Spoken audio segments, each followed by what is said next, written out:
Assalamualaikum warahmatullahi wabarakatuh. Saya Aldi Saputra, NIM 19233011. Pada kali ini saya akan menjelaskan arti penting pembukuan dan pencatatan dalam pemeriksaan pajak. Pembukuan dan pencatatan adalah untuk mempermudah setiap wajib pajak dalam memenuhi kewajiban perpajakannya, di antaranya pengisian SPT, perhitungan PKP, PPN, dan PPNBM, serta untuk mengetahui posisi atau keuangan dari hasil kegiatan usaha atau pekerjaan bebas wajib pajak. Definisi pembukuan dan pencatatan. Dalam pasal 1 angka 29 Undang-Undang KUP disebutkan pembukuan adalah suatu proses pencatatan yang dilakukan secara teratur untuk mengumpulkan data dan informasi keuangan yang meliputi harta, kewajiban, modal, penghasilan, dan biaya, serta jumlah, harga, perolehan, dan penyerahan barang atau jasa, yang ditutup untuk menyusun laporan keuangan berupa neraca dan laporan laba rugi untuk periode tahun pajak. Sedangkan pencatatan adalah pengumpulan data yang dikumpulkan secara teratur tentang peredaran atau penerimaan bruto dan penghasilan bruto sebagian dasar untuk menghitung jumlah pajak yang terhutang, termasuk penghasilan yang bukan objek pajak atau yang dikenai pajak bersifat final. Ketentuan pokok tentang pembukuan dan pencatatan. Menurut Undang-Undang KUP mengatur syarat-syarat yang harus dipenuhi oleh wajib pajak dalam menyelenggarakan pembukuan dan pencatatan. Wajib pajak yang melakukan pembukuan harus memenuhi ketentuan. Di antaranya 1. Diselenggarakan dengan memperhatikan itikat baik dan mencerminkan keadaan atau kegiatan usaha yang sebenarnya. Kedua, diselenggarakan di Indonesia dengan menggunakan huruf Latin, angka Arab, satuan mata uang rupiah, dan disusun dalam bahasa Indonesia atau bahasa asing yang diizinkan oleh Menteri Keuangan. Yang ketiga, diselenggarakan dengan prinsip taat atas dan dengan stelsel akrual atau stelsel kas. Keempat, pembukuan dengan menggunakan bahasa asing dan mata uang selain rupiah dapat diselenggarakan oleh wajib pajak setelah mendapat izin dari Menteri Keuangan.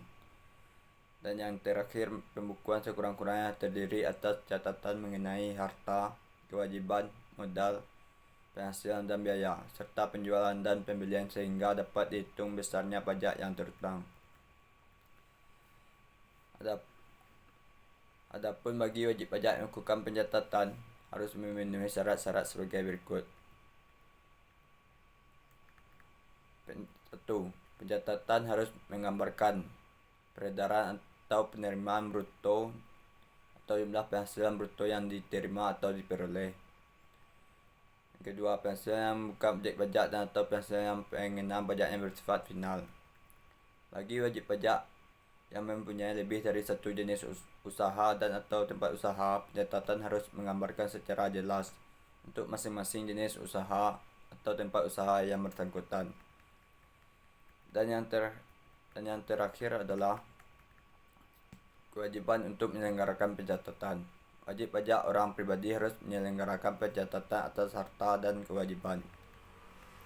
Sanksi terkait pembukuan dan pencatatan. Sanksi tindak pidana perpajakan yang salah satunya berkaitan dengan kewajiban menyelenggarakan pembukuan dan pencatatan sesuai dengan pasal 28 dan 29 ayat 3 adalah: yang pertama, sanksi administrasi.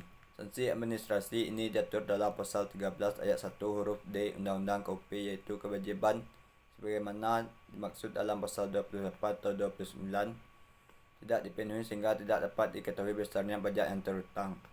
Maka atas kekurangan pembayaran pajak tersebut ditagih dengan SKPKB ditambah sanksi administrasi berupa kenaikan sebesar 50% dari PPh atau yang tidak atau kurang dibayar dalam 1 tahun pajak, 100% dari PPh yang tidak kurang dipotong tindak atau kurang dipungut tidak atau kurang disetor, dan dipotong atau dipungut tetapi tidak atau kurang disetor, atau 100% dari PPN dan PPNBM yang tidak atau kurang bayar. Yang kedua, sanksi pidana sesuai dengan pasal 39 ayat 1 Undang-Undang KUP yang mengatakan bahwa setiap orang yang dengan sengaja memperhatikan pembukuan, pencatatan, atau dokumen lain yang palsu atau dipalsukan seolah-olah benar atau tidak menggambarkan keadaan sebenarnya. Tidak menyelenggarakan pembukuan atau pencatatan di Indonesia. Tidak memperlihatkan atau tidak meminjamkan buku, catatan atau dokumen lain. Yang ketiga, tidak menyimpan buku, catatan, dan dokumen yang menjadi dasar pembukuan atau pencatatan. Dokumen lain termasuk hasil pengolahan data dari pembukuan yang dikelola secara elektronik atau diselenggarakan secara program aplikasi online Indonesia. Assalamualaikum warahmatullahi wabarakatuh.